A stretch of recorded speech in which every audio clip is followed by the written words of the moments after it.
Bonjour les amis, j'espère que ça va bien. Aujourd'hui je vais vous montrer mon petit bullet journal, ici présent. Pour ceux qui ne savent pas ce que c'est un bullet journal, je vous conseille d'aller voir sur YouTube. Il y a des tonnes de vidéos sur le sujet qui expliqueront bien mieux que moi ce que c'est. Donc pour vous expliquer en très bref, il s'agit d'une sorte d'agenda où vous pouvez, en plus d'ajouter votre planning de votre vie quotidienne, vous pouvez rajouter des listes de choses à faire, des listes de projets, de choses à acheter. Ça dépend complètement de votre vie en fait. Vous l'organisez tout autour de votre vie. Voilà, c'est un agenda vraiment personnalisé, très personnalisé. Donc voilà, on peut y trouver par exemple une courbe de poids, un suivi poids, un suivi sport, enfin tout ce que vous pouvez penser, tout ce qui peut vous servir dans la vie quotidienne. La météo du jour, des choses comme ça. Je vais vous montrer ça bien sûr de plus près. Normalement dans un vrai bullet journal, vous allez y trouver des petits points et non pas des lignes là comme vous avez là. Voilà, parce que moi c'est pas un vrai bullet journal. Moi j'utilise un petit cahier pour faire ça. D'ailleurs ce cahier, je l'ai reçu en cadeau dans un swap si vous voulez voir dans une autre de mes vidéos. C'était le swap avec Estrella. Vous pouvez aller jeter un petit coup d'œil.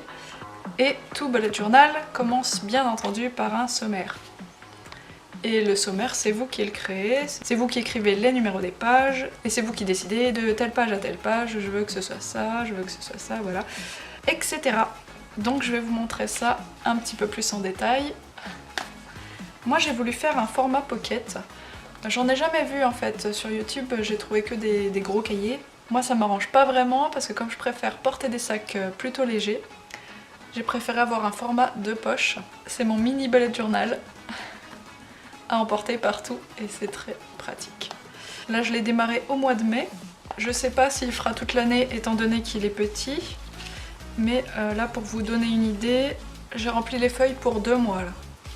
Donc 2 mois ça va me prendre ça.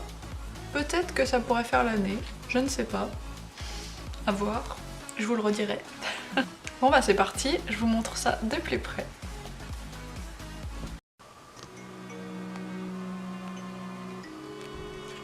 Voilà, donc là vous avez la première page. Donc mettre nom, prénom, année, tout ce que vous voulez, date de naissance. Voilà, comme ça si vous le perdez, peut-être qu'une âme charitable va vous le rendre. Ou pas. Ensuite, en deuxième page, donc c'est le sommaire. Calendrier, agenda, to-do list, notes, courbe de poids, idées vidéo YouTube, livre à lire, séance de sport, projet, choses à acheter, agenda détaillé du mois de mai, agenda de juin rapide, courbe de poids de juin, agenda détaillé du mois de juin. Voilà, après niveau déco, vous êtes libre aussi, hein. Vous pouvez faire vraiment tout ce que vous voulez. À la page suivante, donc là j'ai fait un bref agenda des 4 mois à venir. Très bref, avec ma date d'anniversaire ici présent, le 10 août. Présentation du mois de mai.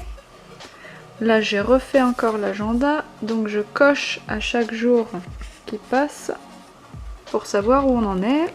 Page suivante, là j'ai fait une to-do list avec une petite notice. Donc le point c'est à faire, la croix fait et les petits chevrons reportés. Mais après ça, la notice c'est vous qui la créez, vous la faites bien sûr comme vous en avez envie. Voilà, moi j'ai fait 4 pages de to-do list, hein, plus une page de notes là, hein, pour faire des annotations. Ensuite, donc la courbe de poids, celle-ci c'est pour le mois de mai. Voilà, je fais mes petits points et puis à la fin du mois je vais relier avec un stylo. Ensuite, donc mes idées vidéo YouTube que je n'ai pas encore remplies, comme vous pouvez le constater. Voilà, mes livres à lire, tous les livres que je souhaiterais lire. Au moins cette année, peut-être pas dans le mois de mai parce que c'est un peu court. Je suis un peu lente à lire les livres, donc moi il me faut beaucoup plus de temps. Voilà, donc mes séances de sport, je marque quel sport j'ai fait, combien de temps ça a duré. Si je veux, je peux même marquer la date. Je fais comme je veux. Voilà, une page de projet, des choses à acheter. L'agenda détaillé du mois de mai. Donc là j'ai voulu recopier une petite grenouille, mais je sais pas ce qui s'est passé par là. Elle a dû se cogner, elle a une belle bosse. Voilà, c'est ma première grenouille, alors c'est pas très facile.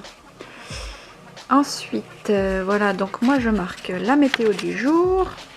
Donc les degrés indiqués qu'on peut trouver sur internet. Donc voilà, puis je fais le petit dessin de la météo du jour. Donc je note mes rendez-vous bien sûr dans ces pages là. Donc là il y a tout le mois de mai. Et ensuite on débarque au mois de juin. Et j'ai refait donc l'agenda rapide ici. Pour retrouver toutes les dates que je vais pouvoir cocher à chaque fois que les jours passent pour savoir où j'en suis. Ensuite j'ai refait la courbe de poids, mais cette fois-ci c'est pour le mois de juin. Donc voilà, en espérant qu'elle descende et qu'elle ne monte pas bien sûr, c'est mieux. Et de nouveau l'agenda bien détaillé, mais du mois de juin cette fois-ci. Donc voilà, j'ai tout mon agenda du mois de juin. Après, vous n'êtes pas obligé de faire autant à l'avance les choses, hein. Moi, j'aime bien que les choses soient faites à l'avance, mais c'est pas une obligation. Vous pouvez tout simplement écrire jour après jour, voilà. Vous remplissez au fur et à mesure. Là, moi, j'ai commencé à écrire un peu les pages suivantes, là, hop. Dès que vous avez un petit moment, en fait, vous prenez le temps d'aller écrire les numéros des pages, de rajouter un peu quelques pages et bien sûr de ne pas oublier de remettre tout ce que vous faites dans le sommaire. Bon là ma page de sommaire, je pense elle va être trop petite pour pouvoir tout contenir, mais c'est pas grave, quand je serai à la fin je vais marquer page untel, sommaire numéro 2 et puis je vais recréer un autre sommaire un peu plus loin. C'est vraiment pas un problème. Voilà, et puis ce qui est très pratique dans ce cahier, c'est que vous avez une petite corde là pour pouvoir trouver la page encore plus vite. Et voilà, en gros. Ça y est, c'est fini pour aujourd'hui et je vous dis à très bientôt pour une prochaine vidéo. Bisous bisous.